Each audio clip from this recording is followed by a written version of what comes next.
चलिए आज मैं आपको बताएंगे समास। समास क्या है, ट्रिक से आपको इसमें वीडियो में देखने को मिलेगा। यानी आपको इस वीडियो में आपको ट्रिक से केवल समास पढ़ाया जाएगा, जो आपको बोर्ड एग्जाम में वेरी वेरी इम्पोर्टेंट रहेगा। देखिए समास क्या है, पहले आपको ये समझना पड़ेगा। देखिए समास किससे कहते हैं, दो या दो से अधिक कोई भी सार्थक शब्द अगर आपस में मिल रहा है, दो या दो से अधिक कोई भी दो या दो से अधिक, यानी दो तीन चार बार दसों भी मिल सकता है कि ना, उसी को समास बने कहते हैं। यानी दो या दो से अधिक सार्थक मेल होगा, यानी दोनों को साथ मिलेगा, उसी को नया शब्द बनेगा, उसी को हम समास कहते हैं। जैसे में बस इतना आपको समझ लेना है। देखिए बोर्ड में आपको ये अब नहीं पूछता है कि समास किसे कहते हैं, लेकिन हम आपको समझाने लायक समझा रहे हैं। समास आपको पूछेगा कितना होता है, 6 होता है। कितना? 6। कौन कौन? समास का भेद कितना होता है? 6। अव्ययीय भाव, तत्पुरुष समास, क्रमधारय समास, द्विगुणी समास और द्वंद्व समास और बहुव्रीहि समास। इसको याद कैसे कर सकते हैं, देखिए ट्रिक बताते हैं, तो आपको याद करना ही पड़ेगा। अव्ययीय भाव समास, जब देखिए याद करने का तरीका, जब आइएगा काम करके, देखिए बात समझिए, पहले ट्रिक आपको बता रहे। जब आइएगा तो आई से क्या होगा, अब अव्ययीय भाव समास। आएंगे तो हम पुरुष है, क्या है, काम करने कौन जाएगा, पुरुष है ना जाएगा। आएंगे तो तत्पुरुष समास, यानी पुरुष आएगा काम करके। आई मतलब आई पुरुष, आई पुरुष, तब क्या होगा, क्रम करेंगे हम पर, है ना, हम पर क्रम कर रहे हैं काम करने का। उसके बाद दुग्गी होगा, मतलब दोनों में, घर में आएंगे तो दोनों में झगड़ा होगा, है ना, दोगलापन दिखाएगा सब, है कि ना, दोगलापन दिखाएगा। उसके बाद क्या होगा, द्वंद्व होगा, मतलब दोनों के बीच में झगड़ा होगा। उसके बाद किसमें होगा, सब घर में, यानी बहुव्रीहि समास में, यानी बहु में। इतना आपको समझ आ गया ट्रिक से। देखिए आपको याद करना, आएंगे, आए से क्या होगा, अव्ययीय भाव समास। कौन आएगा, पुरुष आएगा, है कि ना, तत्पुरुष समास। उसके बाद क्या होगा, कर्म करेंगे, है कि ना, कर्म करके आए यहाँ पर। उसके बाद क्या होगा, द्वंद्व होगा, यानी दुग्गी होगा, यानी दो लोगों में झगड़ा हो सकता है। उसके बाद द्वंद्व होगा, यानी झगड़ा किसमें, बहुव्रीहि में, यानी बहु में। चलिए इतना आपको ट्रिक याद हो गया होगा। चलिए अब आपको बताएंगे ट्रिक से अव्ययीय समास पहचानने का ट्रिक। तो देखिए आपको ट्रिक आपको याद करना है, यथा, आ, भर, अनु, निर, प्र और प्रति। ये आपको इतना याद करना है, यथा, आ, भर, अनु, निर, प्र और प्रति। अगर ये आपको पहले अक्षर में कहूं भी अगर आपको नजर आ जाएगा तो समझ लीजिए ये अव्ययीय भाव समास है। ये ट्रिक आपको याद करना है। जैसे में प्रतिदिन, क्या है, प्रतिदिन, तो प्रति में क्या हो गया, प्रति अलग है और दिन अलग है, तो प्रति क्या हो गया, देखिए प्रति यह है, ये कौन सा समास है, अभावीय भाव।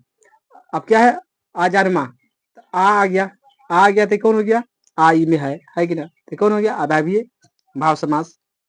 उसके बाद यथा संभव, यथा संभव, लेकिन संभव तो अलग है, यथा में मिलना चाहिए, तो यथा है कि ना, तो क्या हो जाएगा, ये अव्ययीय भाव समास।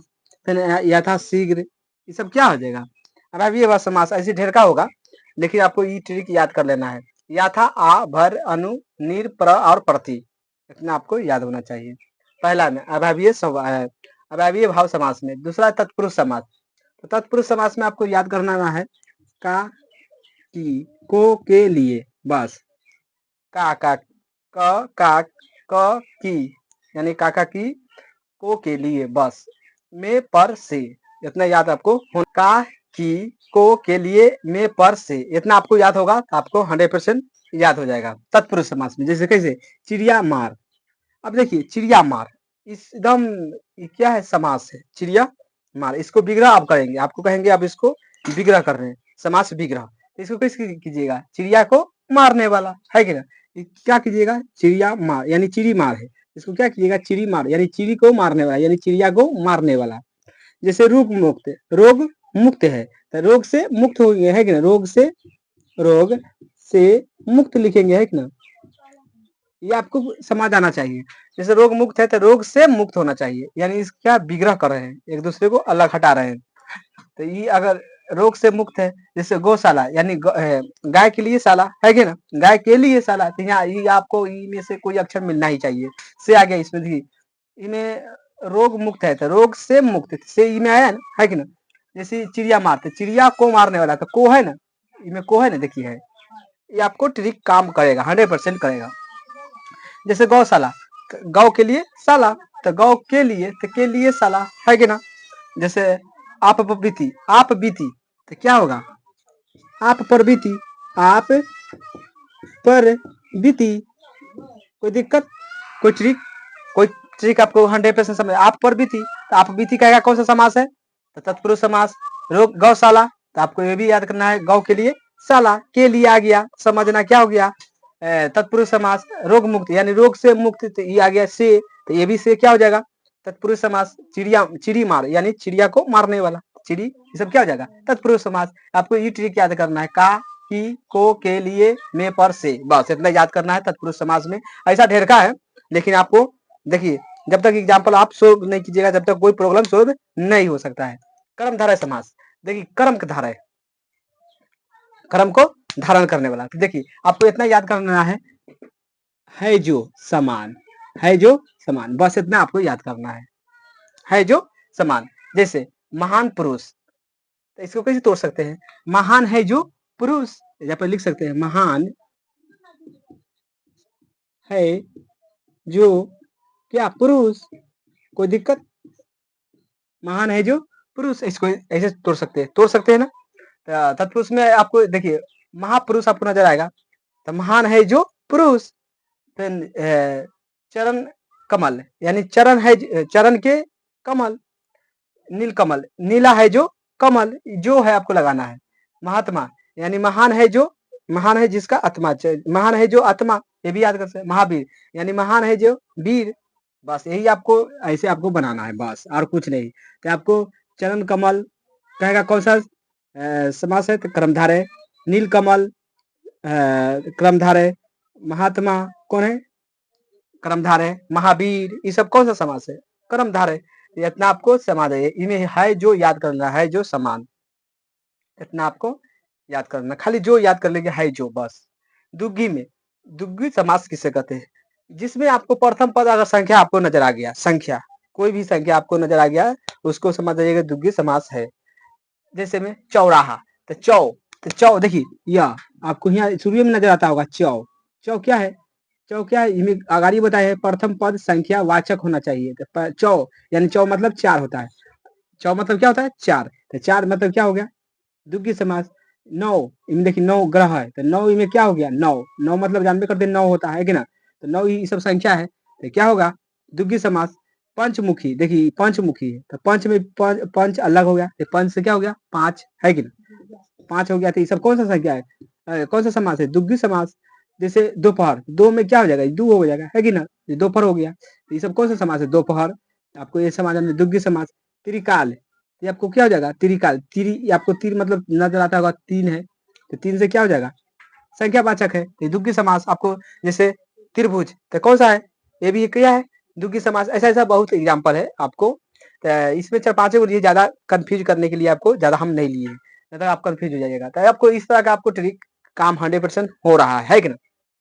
अब चलिए द्वंद्व समास, द्वंद्व समास आप समझेंगे, द्वंद्व समास होता क्या है। देखिए द्वंद्व समास में आपको ट्रिक याद करना है, ट्रिक वाला, और या लगल रहे, और या ये चिन्ह आपको है ना, ये चिन्ह एगो वाला सिंबल बीच में रहता है, जैसे राम सीता लिखिएगा, तो आपको क्या बीच में ऐसे चिन्ह लगाइएगा ना, तो ये चिन्ह आपको जहां भी नजर आ जाए, जहां भी नजर आ गया, समझिएगा आपको ये द्वंद्व समास है। जैसे आपको 100% समझ आ गया होगा, तो चलिए जैसे माता पिता, तो ये सब बीच में क्या हो जाएगा, द्वंद्व समास है। अगर ऐसे नहीं लिखे, ऐसे भी लिख सकता है, माता और पिता, तो हम आपको ट्रिक में बता दिए हैं। और या चिन्ह लगल रहे, या चिन्ह, चाहे या भी दे देगा, या जैसे माता या पिता, तो ये आपको ये 3 चीज याद करिए, और या चिन्ह होता है जी, ये तीनों चीज याद रहेगा, तो आपको द्वंद्व समाज 100% समझ आने वाला है। तो इतना समझिए, द्वंद्व समाज में एक लेके बात समझिएगा, तो एक दूसरे के विलोम होता है। जैसे माता, तो उसका उल्टा क्या होता है, पिता, इतना समझ आ गया। लोटा, तो उसका कीजिएगा विलोम, तो डोरी। राजा और तो रानी, इसको चिन्ह आपको याद करना है। जैसे आपको और लगा ले रहेगा, या तो या लगा ले रहेगा बीच में, तो आपको 100% समझ आना चाहिए जी कोई सा समास है। उसके बाद लास्ट है बहुव्रीहि समास, है ना। तो बहुव्रीहि समास में आपको देखिए देवी या देवता का नाम आपको याद करना है।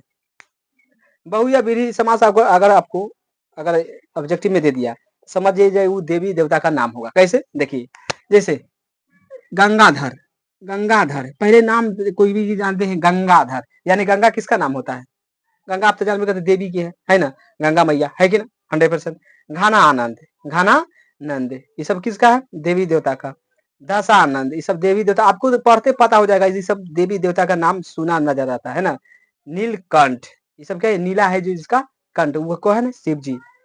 बीना पानी, आपको इतना हट समझ आना गया, जिसका हाथ में हो बीना उसी को नाम है सरस्वती। तो इतने ऐसे ही आपको बस ये सब प्रश्न आपको 100% एग्जाम में पूछा जाता है। तो आपको ट्रिक 100% समझ आया होगा, है कि ना? तो आपको याद कर लेना है ट्रिक से। देखिए समास कैसे याद करना है, कोई भी पुरुष काम करके आएगा, आय से क्या होगा? अव्ययीय समास। उसके बाद क्या होगा? पुरुष आया, है कि ना? काम करके कौन आया? आए, पुरुष मतलब पुरुष आया, है कि ना? तत्पुरुष समास। तो उसके बाद क्या होगा? क्रम, क्रम करके अपनाया, है कि ना? तो क्रम धारय समास। उसके बाद क्या होगा? दुग्गी होगा, क्या होगा? दो गो के बीच में द्वंद्व मतलब झगड़ा, दुग्ग से दुग्गी समास, और द्वंद्व मतलब द्वंद्व समास।